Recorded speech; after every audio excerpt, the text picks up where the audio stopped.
Welcome back to My Hero Academia Anime Review, episode number 36. This I'm reviewing the 76th episode of the anime, Infinite 100%. Yep. This episode is episode from chapters 156 through 158 and 2 pages of chapter 159. Yeah, pages 3 and 4, which I thought that was kind of weird. I mean, they originally said it was going to be just 59, but no, it's just 2 pages. Wow, okay. So, episode kind of does the same thing again, kind of rewind, like, in a way, like what was going on before the Dragon Hero crashed the ceiling. And, like, we see on top, now, they actually could, now, for some reason, I'm not really sure why this is, they actually cut out the opening portion of this particular chapter, like the first couple pages for some strange reason. Yeah, this has never been explained. Where the guy who's kind of like this version of Bane, he's hitting on Nezuko, says, "Can you let me touch you?" And she's like, "Oh, no, you're creepy." Yeah, for some reason they said to cut it out for some reason. I'm not really sure why. They replaced with, apparently we see is a quirk. He absorbs energy from Froppy, Otaku, and a few other people. Apparently the Dragon Hero, Renjin, and Nezuko. These two ladies are completely unaffected by it. They beat him up for a while, and then they beat him, and then we see Deku on the surface. Yeah, you're probably thinking, wait, what's Deku doing on the surface at this point? Last time I checked, he's underground battling Overhaul. Yeah, this is not him. This is somebody else. I thought this was a hallucination, but no, this is not a hallucination, because Froppy can see it too. You have to go underground. Yeah. So, yeah, it turns out this Deku is not really Deku at all. It is Toga. Yep, and you see a little more Toga here in this episode than the chapter is adapted from. Yes, because in this episode, you see the censored version of her butt in this episode. Yeah, not the first time. I'm a little surprised they decided to throw this in, but yeah, the whole thing of seeing Toga in somewhat semi-nude. Yeah, that's completely original for this episode because that portion of the chapter is not there. That was never adapted. That's all anime original. And we see how she and Thrice got up. Apparently, Thrice made a copy of, I don't remember this guy's name. He's a Carmen guy. Yeah, and they cut out some of his dialogue here, which is from the manga.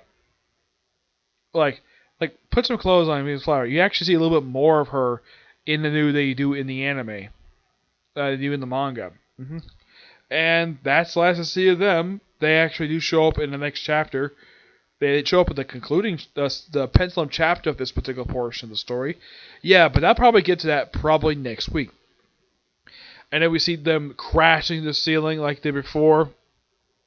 Because apparently they decided to push down the guy who's kind of like the show's version of Bane. Push the ceiling straight to Overhaul, but Overhaul basically is able to absorb him. And of course, Otaku is happy to see Deku like usual. And of course, well, he tries to get away. Overhaul tries to go to Eri, but Deku basically jumps up, also destroying his other glove in the process. And save Eri. Of course, he has seen Lemillion's cape. Lemillion, in case you're wondering, he is nowhere in this episode. You see his cape, but not him himself. I think you see him in flashback, but he's not in this episode. Nope. They cut out some line of dialogue like, "Oh, it's Lemillion's cape." In the anime, it's like it's nothing said about it at all. The line was cut for some strange reason. Yeah, I'm not really sure why that was. Though the difference is between this is basically a Funimation dub compared to a Viz Media manga translation. Yeah, Deku jumps up, grabs Eri, and he gets to the surface. And Overhaul falls on the surface, and Night Eye basically is brought to the surface by Otaku. Of course, he told her basically, like, because he had told Froppy to go get Lemillion, and she basically told her to get me to the surface. And of course, Renjin says, "Okay, don't move on the spike that's in his belly." Yeah, he's not gonna survive much longer after this. So they slowly get to the surface, and then throughout the rest of the episode, it's just Deku versus Overhaul, and also Deku's hair becomes like light, it turns green. Like he's going to Super Saiyan mode. But he's able to basically withstand all the crushing stuff that the One for All Quark does.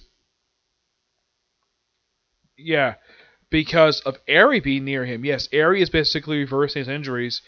And then you keep this portion of the manga. Like, okay, Overhaul thinks that Eri's quirk is a curse. Deku points out, though, yeah, your quirk is a blessing, not a curse. And she was so happy with that. And then, basically, he proceeds to beat the living crap out of in mid-air, thanks to Eri healing up his body.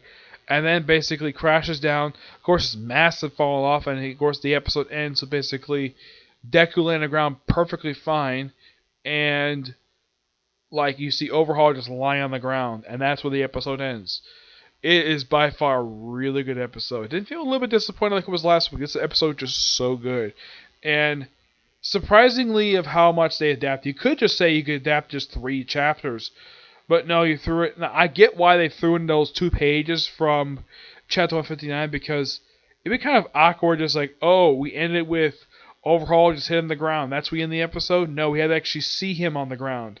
Yeah, but it looks like next week we're gonna start wrapping up this particular portion of the arc because, yeah, next week is the ending of this particular portion of the story plus the aftermath. Yes. So I thought that probably by episode 77, that's when they're gonna wrap up this particular arc. That's what I thought, but that's not gonna be the case. No, I think the final chapter of this arc probably won't be adapted until chapter 79, until episode 79. Though what they're gonna adapt next with that episode, I don't know. It could be the cultural festival arc, or it could be the Remount of Course arc. It just depends on what Studio Bones want to do. Yeah, though I think in the case of the Remount of Course arc, they might save that for next season. Who knows? It depends on how much they adapt in a couple weeks. Okay? So yeah, that's it for this particular review. Now I'm going to do 2 more videos before I do Case Closed. Next video I'm going to do is a review of the newest chapter of Attack on Titan. Yep. And then I will do a review on the 2 new chapters for Fire Force. Okay? See you next video. Bye.